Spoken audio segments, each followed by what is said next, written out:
कुछ बात है कि हस्ती मिटती नहीं हमारी, सदियों रहा है दुश्मन दौरे जहां हमारा, सारे जहां से अच्छा हिंदुस्तां हमारा, हम बुलबुलें हैं उसकी यह गुलसिता हमारा।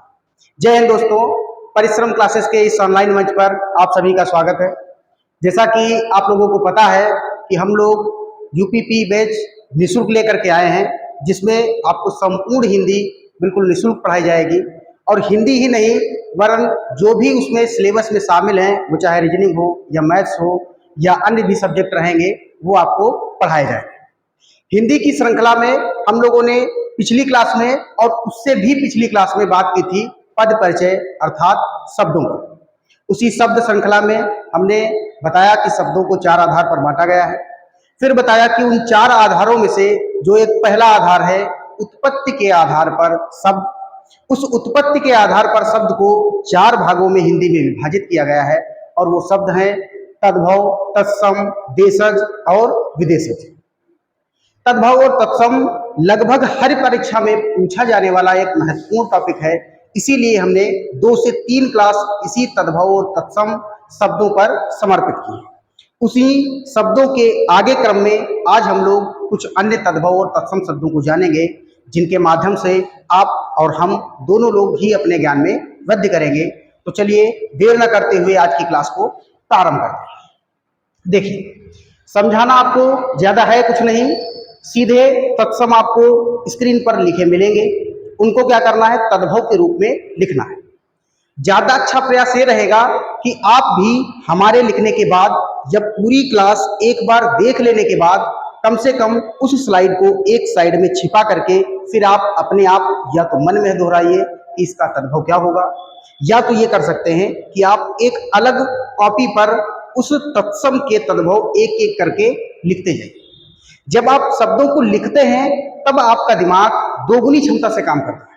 एक तो ये कि आपके दिमाग में आ रहा है कि हम क्या पढ़ रहे हैं या क्या लिख रहे हैं, और दूसरा चूंकि आपके हाथ चल रहे हैं इसलिए दिमाग को भी दोगुना लोड देना पड़ता है कि कुछ काम हाथ पर भी करना है। तो शब्दों को याद करने का या किसी भी सब्जेक्ट को पढ़ने का सबसे अच्छा तरीका है कि इसको लेखनी विधि के साथ में पढ़ें। वैसे जैसा आपको उचित लगे, जैसा आप कंफर्टेबल समझें, क्योंकि पढ़ना आपको है। साम दाम दंड भेद, जब ये तरीके अपना करके अंग्रेज हम भारतीयों पर शासन कर सकते हैं, तो हम क्या अपने फायदे पढ़ने के लिए इन विभिन्न परिस्थितियों का प्रयोग नहीं कर सकते? तो बेशक ही कर सकते। चलिए देखते हैं शब्द आपके सामने लिखे हैं, इन्हीं के तद्भव लिखने हैं। पहला शब्द लिखा है अग्रहायण। अग्रहायण का जो तद्भव होता है वो तद्भव होता है अगहन। अग्रहायण का तद्भव क्या होता है? अगहन। ये एक माह का नाम है, जैसे श्रावण का होता है सावन, भाद्रपद का होता है भादव, वैसे ही एक मास है अग्रहायण जिसका तद्भव क्या होता है? अगहन। अगला शब्द लिखा है अनार्थ। तो अनार्थ का जो तद्भव होता है वो होता है अनाथ। अनाथ जानते हैं आप, जिसका कोई नाथ ना हो अर्थात जिसके माता पिता जीवित ना हो, उसको भी क्या कहते हैं? अनाथ। अगला शब्द लिखा है प्रागूढ़। ये इंपॉर्टेंट शब्द है, यानी कि इंपॉर्टेंट तो सभी हैं, उनमें भी जो बहुत महत्वपूर्ण क्वेश्चन है उनको मैं चिन्हित करता चलूंगा। ये शब्द है प्रागूढ़, और प्रागूढ़ का जो तद्भव होता है वो होता है पाहुन। पाहुन या पहुना, या इसी का एक पर्यायवाची होता है अतिथि। अतिथि देवो भव जानते हैं आप लोग, तो ये होता है पाहुन। फिर एक शब्द है अंगुष्ठ। देखिए, पिछली भी क्लास में हमने इसी बात पर चर्चा की थी कि आपको हमने शब्दों को एक नए वे में बताया है, जैसे कि एक जैसे दिखने वाले या एक जैसे पढ़ने वाले उच्चारण होने वाले शब्दों को एक साथ हमने क्या किया है? उनको अरेंज किया है। देखिए, एक शब्द लिखा है अंगुष्ठ, दूसरा शब्द लिखा है अंगुष्टिका, तीसरा शब्द लिखा है अग्निष्टिका।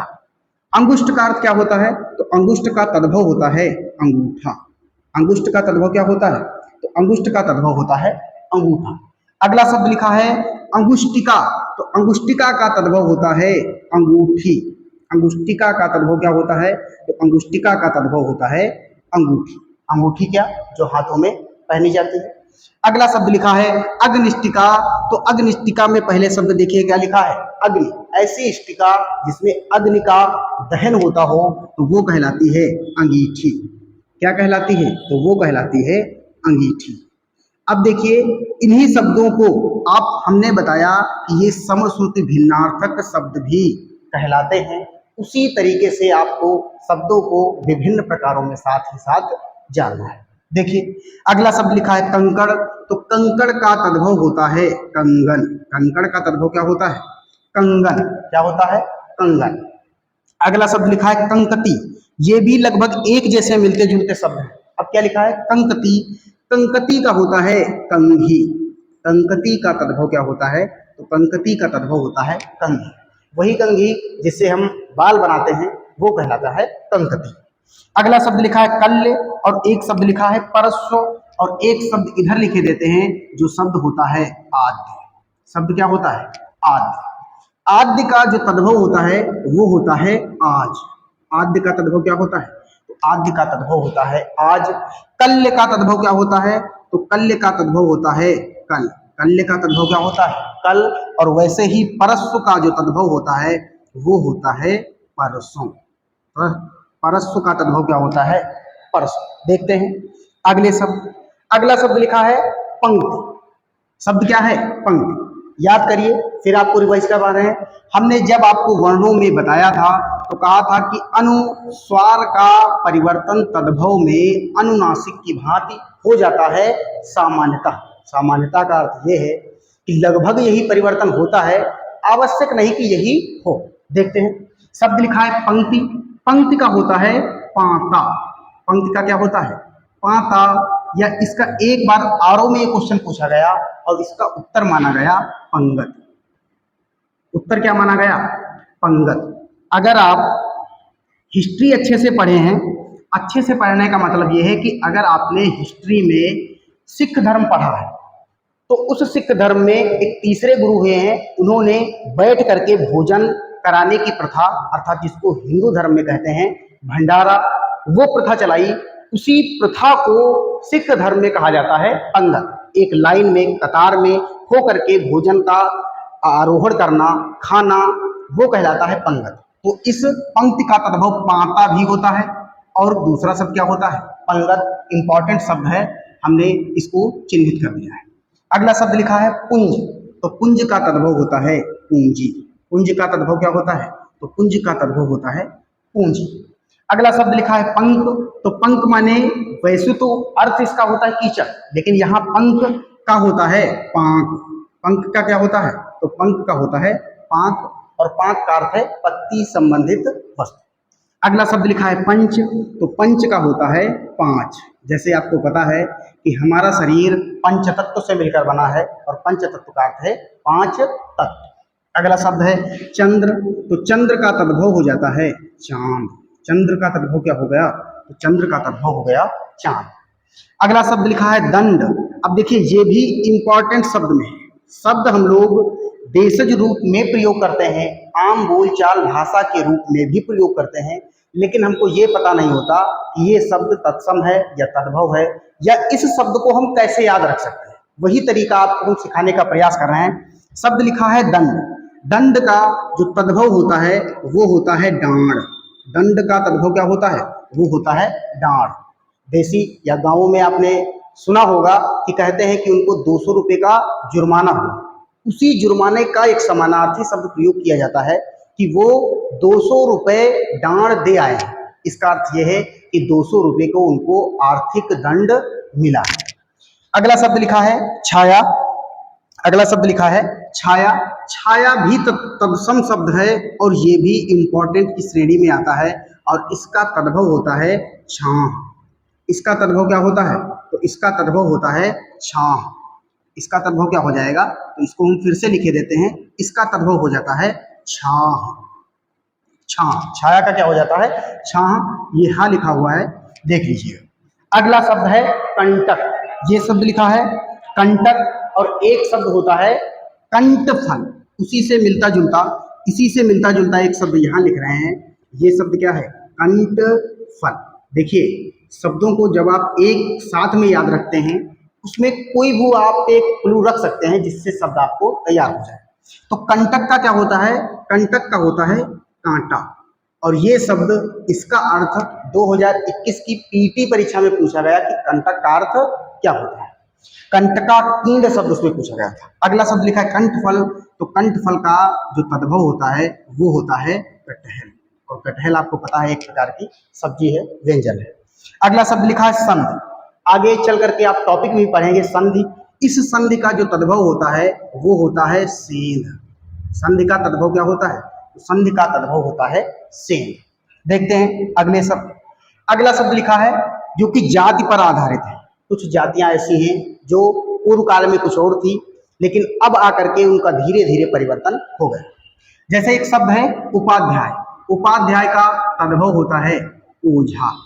उपाध्याय का तद्भव क्या होता है? तो उपाध्याय का तद्भव होता है ओझा। और ओझा शब्द एक शब्द के रूप में पूछा जाता है, आपके सिलेबस में भी है, अनेक शब्दों के लिए एक शब्द। तो ओझा क्या होता है? ओझा होता है झाड़ फूंक करने वाला। ओझा के लिए एक शब्द जो प्रयोग किया जाता है वो क्या होता है? तो वो होता है झाड़ फूंक करने वाला। झाड़ फूंक करने वाला के लिए अगर एक शब्द पूछा जाए तो वो शब्द क्या होता है? तो वो शब्द होता है ओझा। याद रखिए, महत्वपूर्ण शब्द है। अगला शब्द लिखा है नापित। नापित का तद्भव होता है नाई। नापित का तद्भव क्या होता है? तो नापित का तद्भव हो जाता है नाई। अगला शब्द लिखा है चर्मकार, तो चर्मकार का तद्भव हो जाता है चमार। और इससे महत्वपूर्ण शब्द क्या है? चर्म। चर्म का होता है चमड़ा। चर्म का क्या होता है? तो चर्म का तद्भव होता है चमड़ा। अगला शब्द लिखा है शिष्य। ये इंपॉर्टेंट क्वेश्चन में शामिल है, वो भी मोस्ट इंपॉर्टेंट क्वेश्चन। और सिख का होता है शिष्य, या शिष्य का क्या होता है? ये होता है सिख। जो धर्म है सिख धर्म, उसका जो उपज हुई है वो इसी शब्द से हुई है, शिष्य से शब्द क्या बना? सिख। अगला शब्द है वणिक। वणिक का तद्भव होता है बनिया। वणिक का तद्भव क्या होता है? तो वणिक का तद्भव होता है बनिया।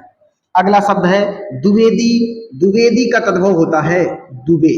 आपने नाम सुना होगा दुबे, शिवसागर दुबे या अन्य भी नाम हैं, तो वो द्विवेदी के क्या होते हैं? वो द्विवेदी के होते हैं तद्भव शब्द। अगला शब्द लिखा है गोस्वामी। गोस्वामी का जो तद्भव होता है वो होता है गोसाई। आपने नाम सुना होगा गोसाई गोकुलनाथ, तो गोसाई गोकुलनाथ गोस्वामी का तद्भव है, क्योंकि तुलसीदास के नाम के आगे लगता है गोस्वामी, क्योंकि वो उस काल से पहले के समय। अगला देखते हैं। अगला शब्द लिखा है आभीर। आभीर का तद्भव होता है आहीर। आभीर का तद्भव क्या होता है? तो आभीर का तद्भव होता है आहीर। अगला शब्द आहीर। आहीर होता है आखेटक। आहीर क्या होता है? आखेटक, शिकारी। अगला शब्द लिखा है स्कंदभार। स्कंदभार का जो तद्भव होता है वो होता है कहार। स्कंद अगर केवल शब्द लिखा हो, केवल शब्द क्या लिखा हो? केवल शब्द लिखा हो स्कंध, तो स्कंध का अर्थ होता है कंधा। स्कंद का जो तद्भव होता है वो क्या होता है? कंधा। और उसी कंधे पर भार उठाने वाली जो जात होती है उसको कहते हैं कहार। इसीलिए स्कंद भार का जो तद्भव होता है वो होता है कहार। अगला शब्द लिखा है केवर्त। केवर्त का जो तद्भव होता है वो होता है केवट। क्या होता है? तो वो शब्द होता है केवट। केवट कौन सी जात होती है? जो नाव को खेपने का कार्य करती है, नाव चलाने का कार्य करती है, वही जात कहलाती है केवट। देखते हैं अगले शब्द। अगला लिखा है प्रस्तर और पाषाण। ये दोनों ही शब्द पत्थर के पर्यायवाची हैं, और दोनों ही शब्द पत्थर के तत्सम के रूप में भी प्रयोग किए जाते हैं। देखिए प्रस्तर का क्या होता है? तो प्रस्तर का होता है पत्थर। प्रस्तर का क्या होता है? प्रस्तर का तद्भव होता है पत्थर। जबकि पाषाण का जो तद्भव होता है वो होता है पाहन। मैंने फिर बताया, पत्थर के तत्सम के रूप में दोनों ही शब्द प्रयोग किए जा सकते हैं, प्रस्तर भी पाषाण भी, लेकिन मुख्य रूप से प्रस्तर का तद्भव क्या होता है? पत्थर। और पाषाण का तद्भव क्या होता है? तो वो होता है पाहन। अगला शब्द लिखा है विकार।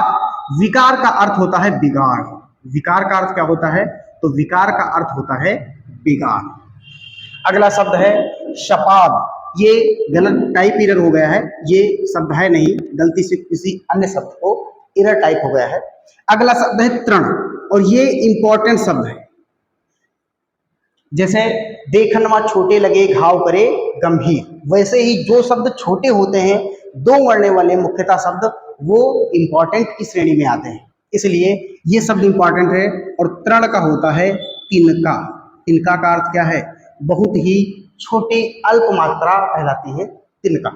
अगला शब्द लिखा है द्वि अर्ध और दूसरा शब्द लिखा है अर्ध तृतीय। ये अर्ध तृतीय और ये लिखा है द्वि अर्ध। दो में आधा कम और तीन में आधा कम, तो दो में आधा कम इसको कहते हैं डेढ़। इसको क्या कहते हैं? इसको कहते हैं डेढ़।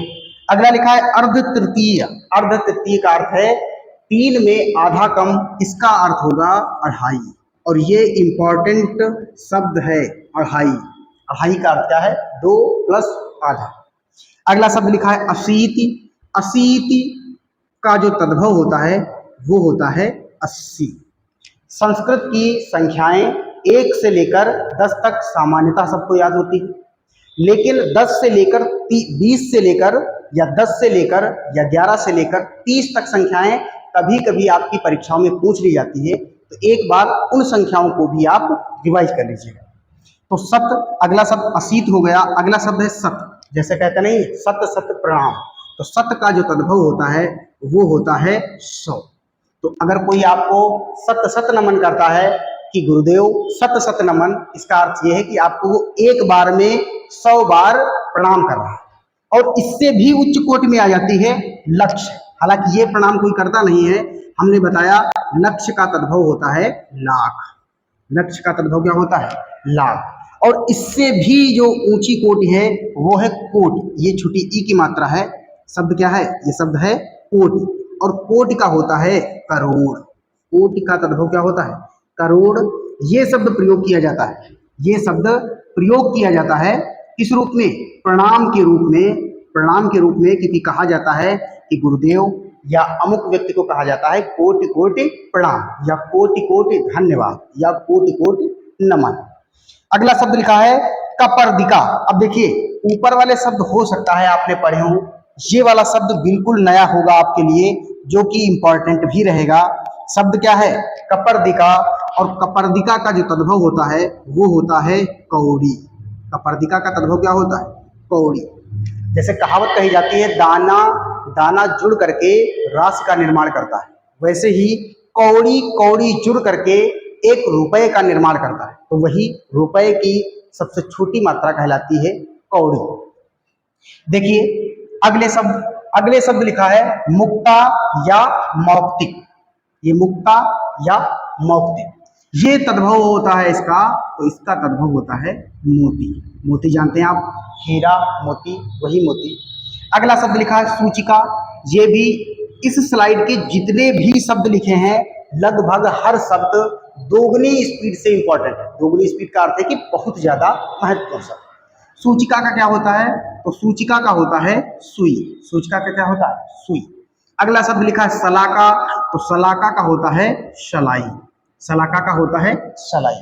एक शब्द फिर इसी से रिलेट करिए, एक शब्द होता है द्वीप सलाका। एक शब्द क्या होता है? द्वीप सलाका। द्वीप का अर्थ है दीप और सलाका का अर्थ है सलाई। ऐसी सलाई जिससे द्वीप जल जाए, और इसीलिए इसका तद्भव होता है दिया सलाई। इसका तद्भव क्या होता है? दिया सलाई, जिसको हम लोग आम बोलचाल की भाषा में कहते हैं क्या? वो कहते हैं माचिस। तो द्वीप सलाई का तद्भव होगा दिया सलाई अर्थात माचिस। अगला शब्द देखिए, लिखा है पक्षवार। पक्षवार का होता है पखवारा। आपसे पूछा जाए 15 दिन का समूह, तो वो कहलाता है पखवारा। ये शब्द लिख लीजिए पखवारा।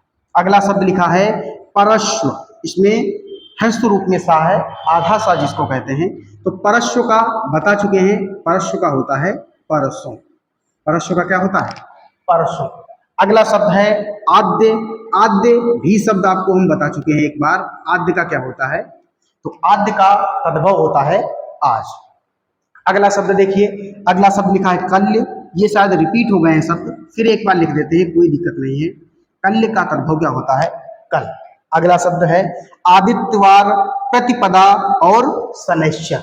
आदित्यवार का तद्भव भी इंपॉर्टेंट है, और इसका तद्भव होता है इतवार। क्या होता है?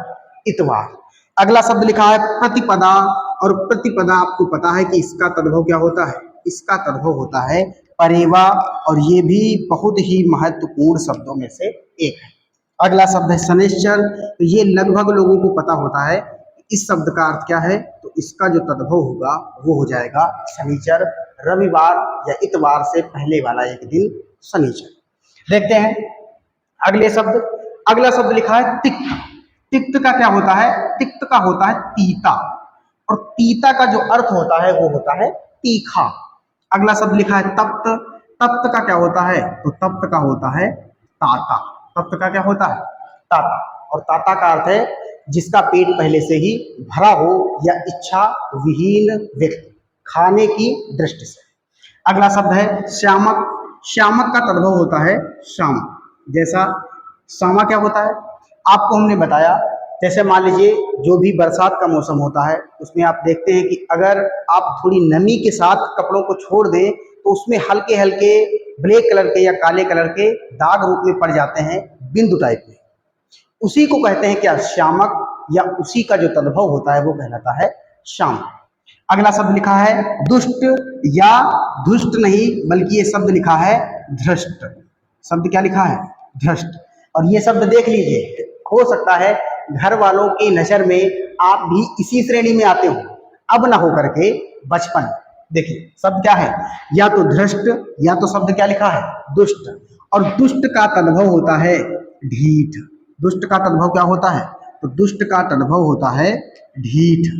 ढीठ, ढीठ तद्भव क्या होता है, ढीठ।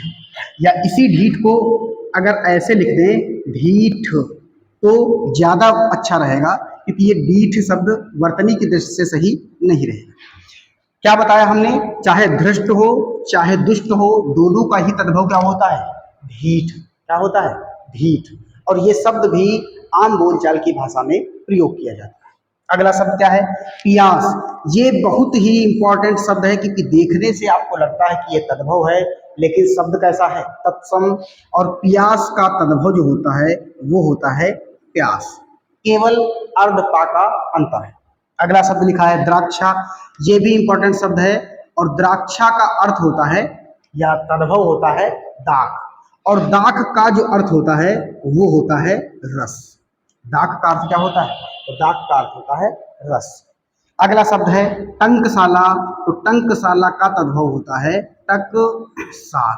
टंकशाला का तद्भव क्या होता है, टकसाल। देखिए हमने आपसे बताया था कि लगभग 200 से 300 के मध्य के क्वेश्चन हम आपको लगभग करवाएंगे। इन शब्दों को पढ़ने का या याद करने का सबसे अच्छा तरीका है कि आप एक बार क्लास को लगा लीजिए, उसके बाद आवाज़ पर कर दीजिए। आप खाना बना रहे हो, ऑन करके कर दीजिए, क्लास चालू हो जाए, आपके कानों में केवल शब्दों की आवाज़ जानी चाहिए, शब्द आपके कंठस्थ हो जाएंगे, क्योंकि आपको पता नहीं चलता कि कोई चीज़ हमें कब याद हो गई। तो शब्दों को बहुत अच्छे तरीके से पढ़ने का अच्छा तरीका यही है। अगला शब्द क्या है, उपाना। तो उपाना भी महत्वपूर्ण शब्दों में शामिल है, और उपाना का होता है पनही, और पनही का जो अर्थ होता है वो होता है जूता। क्या होता है, जूता। अगला शब्द लिखा है आमा। आमा का होता है अवाक। आमा का क्या होता है, अवाक। और अवाक का अर्थ जानते हैं क्या होता है, स्तब्ध रह जाना, एकाएक रह जाना। अगला शब्द लिखा है आदर्शिका, और ये भी इंपॉर्टेंट शब्द है। इंपॉर्टेंट का अर्थ है मोस्ट इंपॉर्टेंट शब्द। आपने कहावत सुनी होगी कि हाथ कंगन को अरसी क्या। उसमें हाथ कंगन का अर्थ है कि यदि आपने हाथों में ही कंगन पहना है तो फिर अरसी की आवश्यकता नहीं। और अगर अरसी का अर्थ आपको पता है तो शब्द होता है अरशी, और इस अरसी का जो अर्थ होता है वो अर्थ होता है इसका दर्पण। यानी कि यदि हाथों में आपने कंगन पहना है तो फिर दर्पण की आवश्यकता नहीं है, क्योंकि उसको आप प्रत्यक्ष रूप से देख सकते हैं। तो इस आदर्शिका का तद्भव दर्पण ही होता है, जिसको कह देते हैं अरसी। जिसको क्या कह देते हैं, जिसको कह देते हैं अरसी। देखते हैं अगले शब्द। अगला शब्द लिखा है कति। तो कति का तद्भव होता है कई। अब स्तोक। स्तोक का तद्भव होता है थोड़ा।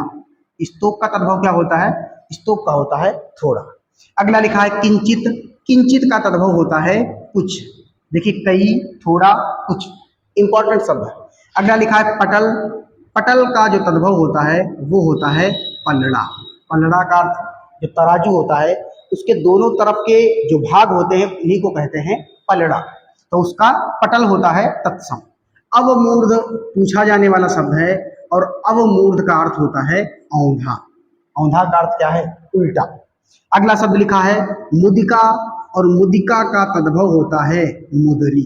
मुदिका का तद्भव क्या होता है? तो मुदिका का तद्भव होता है मुदरी, और इस मुदरी का जो अर्थ होता है वो होता है छल्ला। जैसे अंगूठी का ही एक प्रकार समझ लीजिए छल्ला। अगला शब्द लिखा है क्वाथ।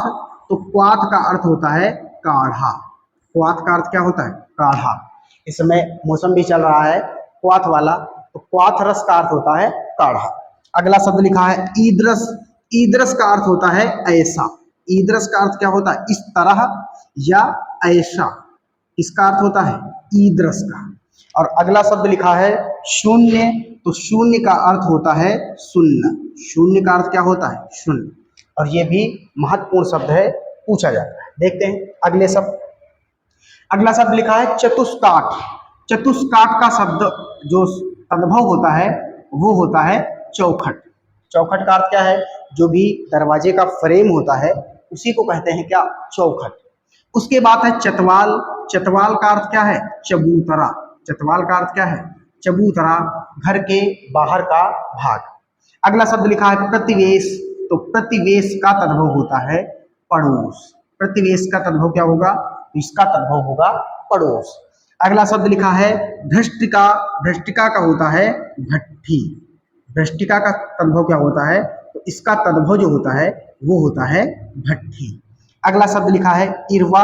ये भी कुछ टाइपिंग एरर हो गई है तो इसको भी आप छोड़ दीजिए। अगला शब्द है वल्गा।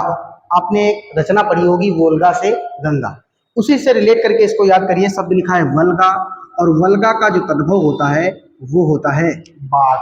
क्या होता है? बाघ, जो आप देखते हैं ना, बाघ। और फिर शब्द लिखा है वादिका। वादिका का तद्भव होता है बाड़ी। बाड़ी क्या? बाग का ही एक छोटा रूप जिसमें छोटी मोटी खेती बाड़ी की जाए उसको कहते हैं बाड़ी। अगला शब्द लिखा है अग्रहायण।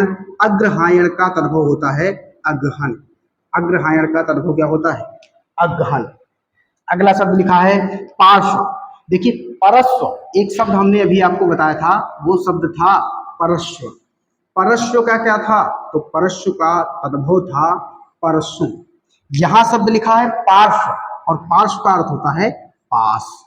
पार्श्व का अर्थ क्या होता है? पास। पास यानी कि नजदीक। अगला शब्द लिखा है वाद्य। वाद्य का अर्थ होता है बाजा। वाद्य का जो तद्भव होता है वो क्या होता है? बाजा, बजाने वाला बाजा। देखते हैं अगले क्वेश्चन। तो अब यहाँ पर आपके तद्भव और तत्सम क्वेश्चन की जो श्रृंखला होती है वो समाप्त होती है। अगली क्लास में हम लोग जानेंगे कि देशज और विदेशज शब्द क्या होते हैं, और महत्वपूर्ण देशज और विदेशज शब्दों पर भी चर्चा करेंगे। जो भी आपके क्लास हो चुकी है या जो भी आपकी आगामी क्लास होंगी उन सब की PDF या जो भी आपको ST या टेस्ट पेपर प्राप्त होंगे वो आपको टेलीग्राम के माध्यम से ही उपलब्ध करवाए जाएंगे।